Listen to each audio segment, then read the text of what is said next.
diamonds, babies, or daisies? All right, snowflakes, gingham, white wine, chestnuts, tinsel on a tree, and art galleries. Art galleries that happen to be next to realty companies that are awesome for letting them be art galleries in their space.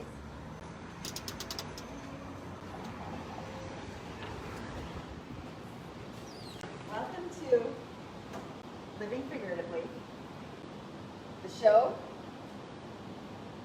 that asks the question, why not fill your home with the fascinating faces and figures of people that you don't even know?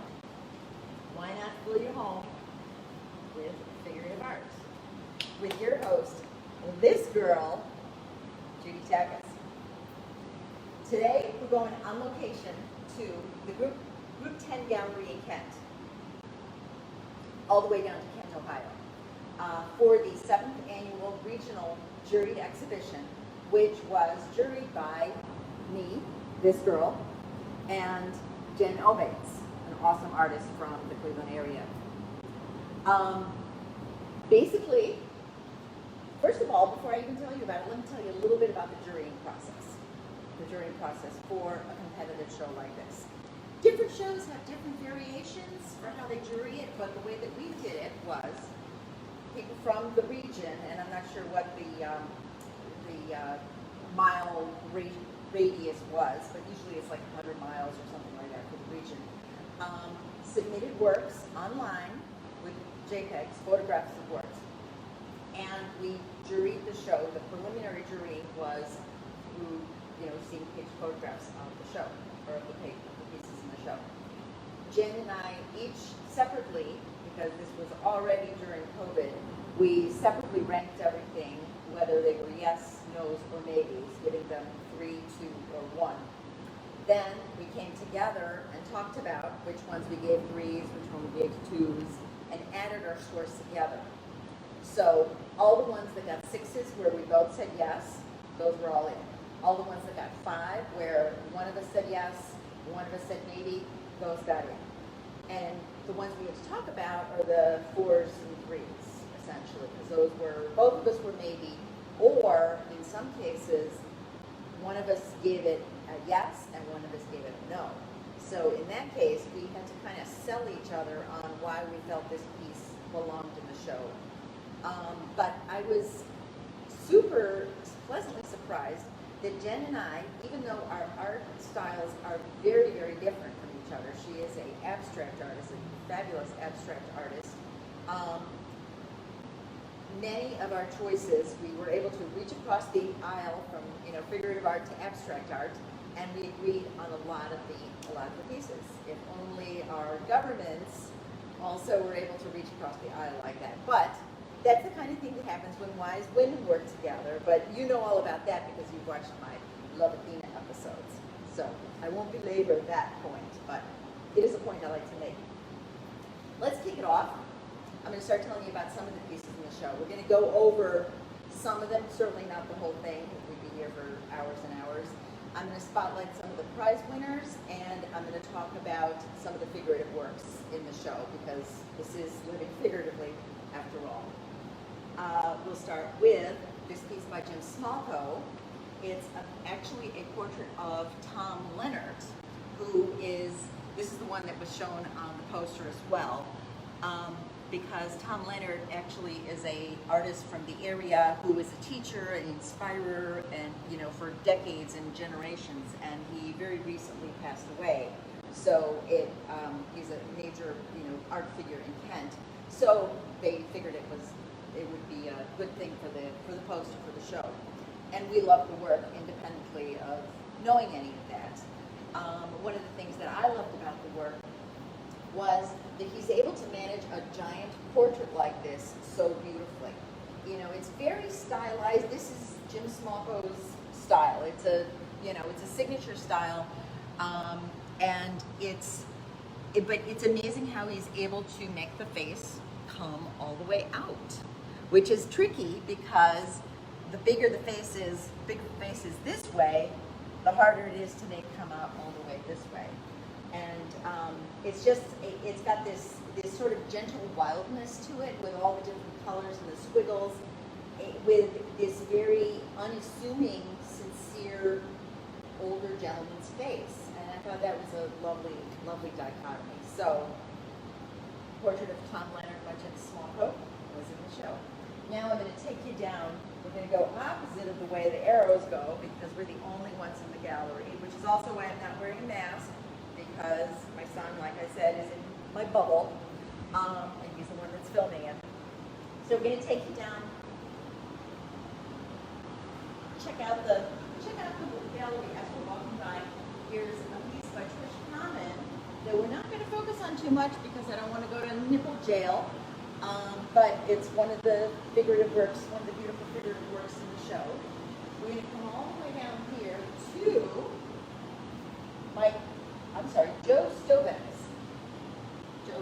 Joe Stavec's piece, Along the Border of a Dream. I want to make sure I got this right. Along the Border of a Dream. Yeah, Along the Border of a Dream.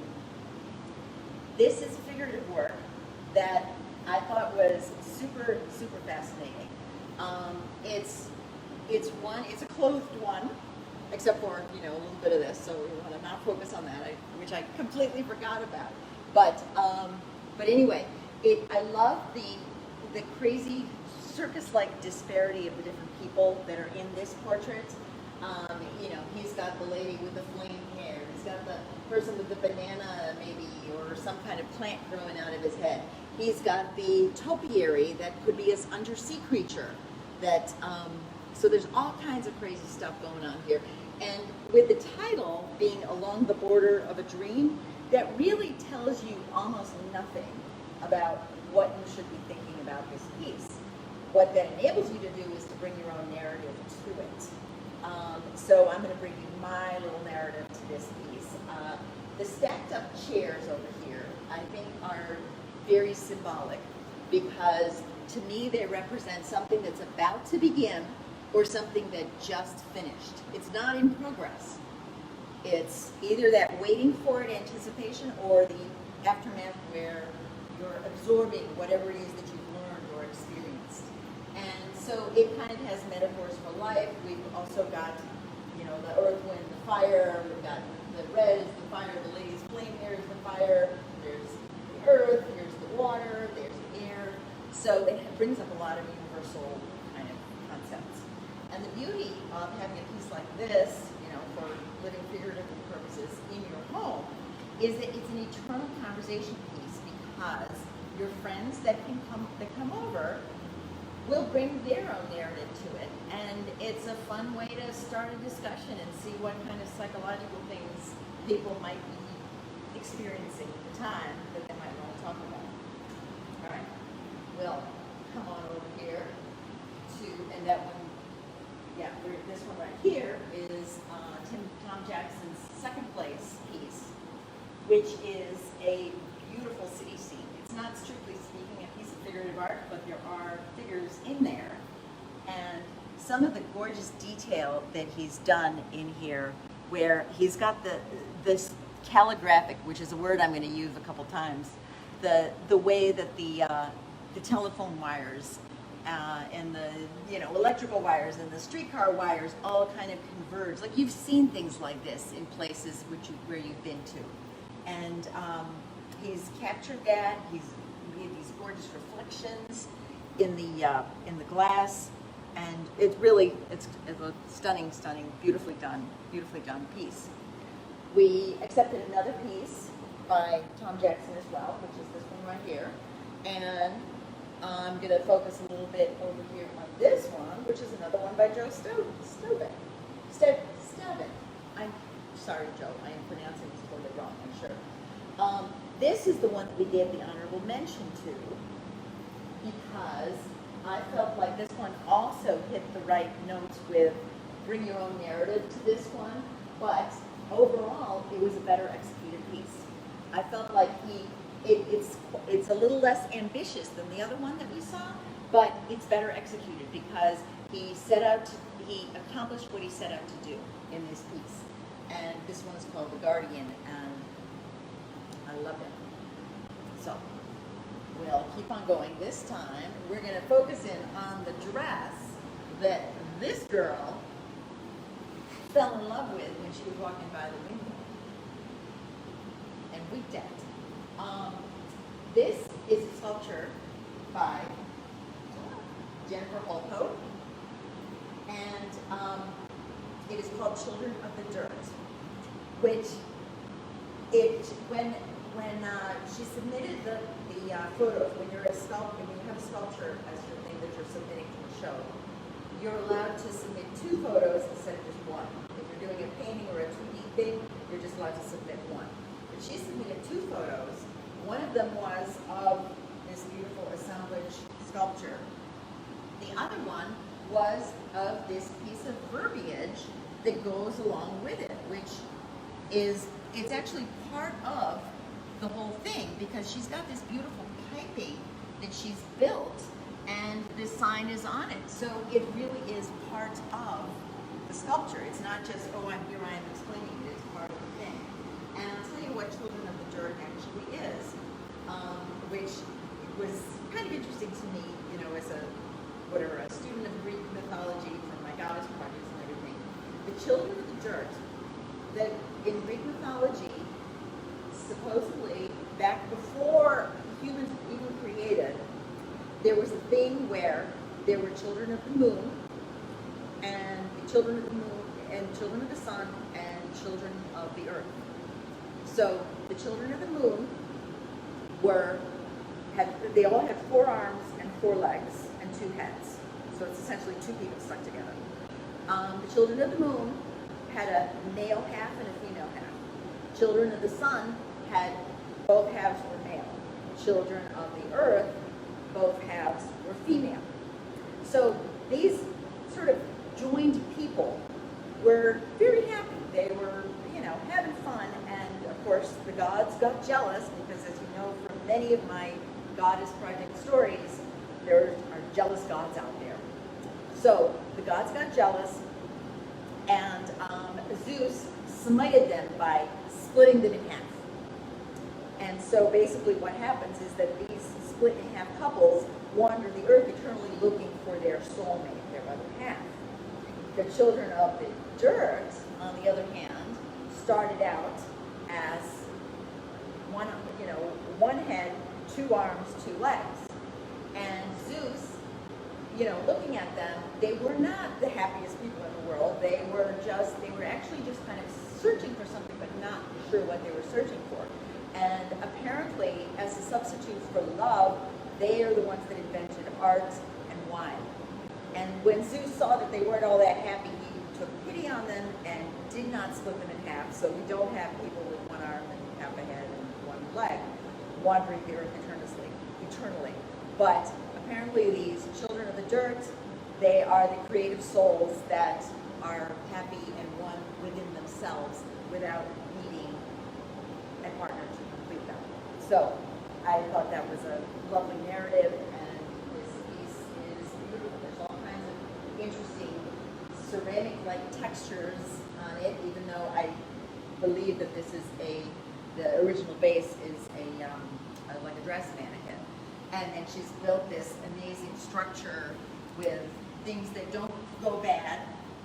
I'm assuming they're not gonna, rot and wilt or anything like that, because they seem to have withstood the test of being here for a couple weeks. So this was a beautiful piece. And now I'm going to bring you over to Starbuzzers by Kim Chapman. We gave 3rd place to Starbuzzers by Kim Chapman because these are amazing little sculptures, and let's zoom in a little bit on them.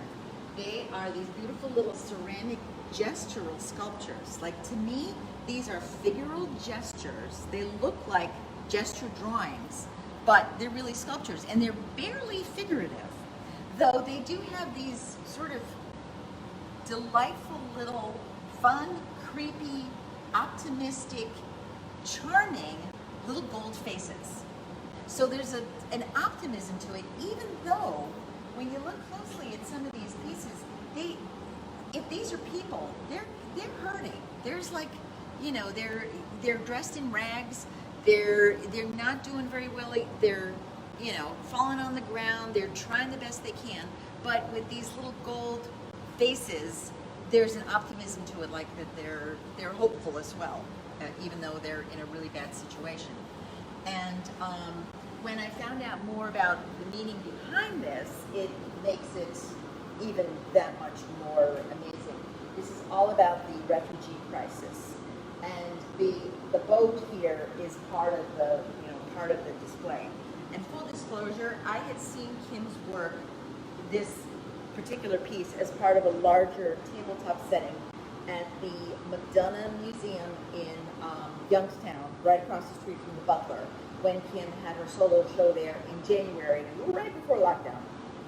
And that's where I read the card that said that this was all about the refugee crisis, which nobody seems to talk about anymore because we're talking about other things, even though the people in refugee situations are among the hardest hit by all the COVID stuff that's going on. But I just thought it was a beautiful figurative work that wasn't figurative. So now we're going to head over to the Best in Show winner, but it is winners because it was two pieces. Gwen Waight. So Gwen Waight is a sculptor who puts together these amazing assemblages of things that have what Jen educated me on this. She said that they have this shamanistic quality, and I asked her what that meant because people use words in art all the time that I don't know what they mean, and I don't want to go off and use them the wrong way, and then I don't really know what it means. So I always ask the artist, what does that mean? She told me it had something to do with symbolism and rituals that are part of a journey, whether it's a transcendental kind of a journey or like a spiritual journey, but certain symbols point to things like that.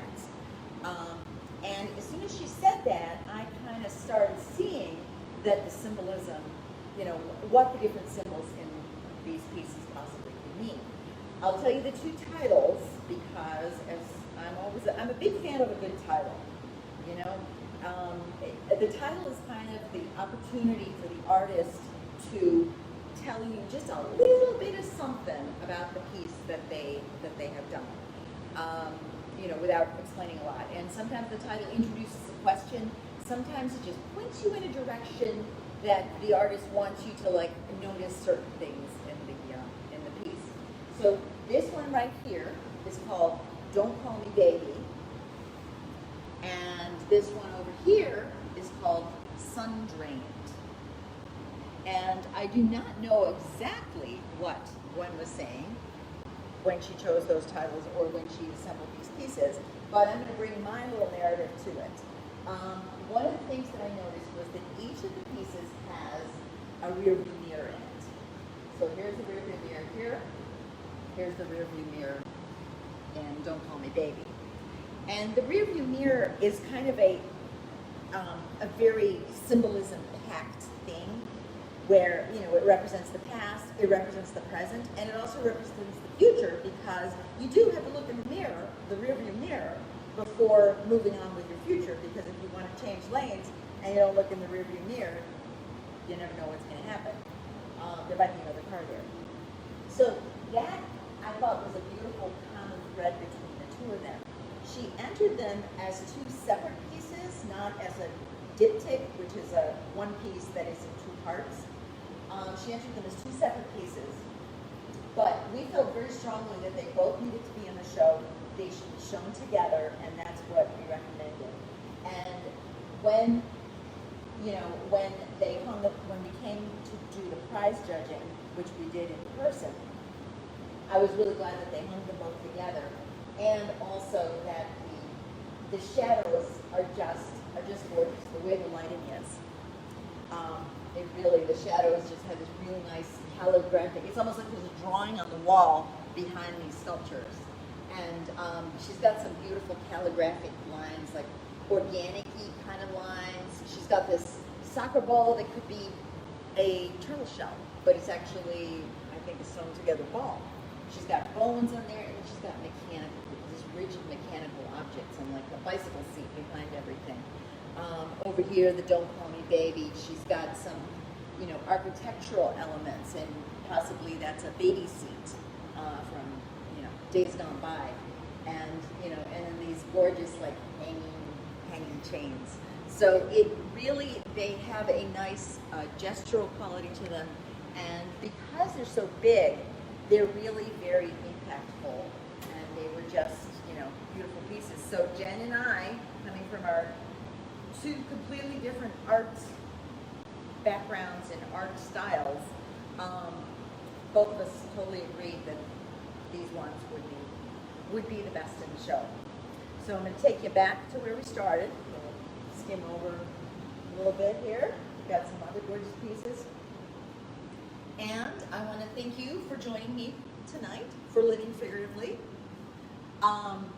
Please know that all the works in the Group 10 gallery, I believe, are all available. Some of them might not be available for sale, but check out the Group 10 gallery website. All the works are on there, and they are all for sale. So that's the best way you can show your love for an art gallery. And thank you for joining me tonight. Next week, we're going to be going on location again, but this time we're going to a private home where a retired celebrity TV couple happen to be living, and I'm going to go help them with some decorating tips, how they can get figurative art into their lives. The name of next week's episode is called What Would Judy Do? So, next week, Thursday night, 6 p.m. Eastern Standard Time, same bad time, same bad channel. Y'all come back now, you hear?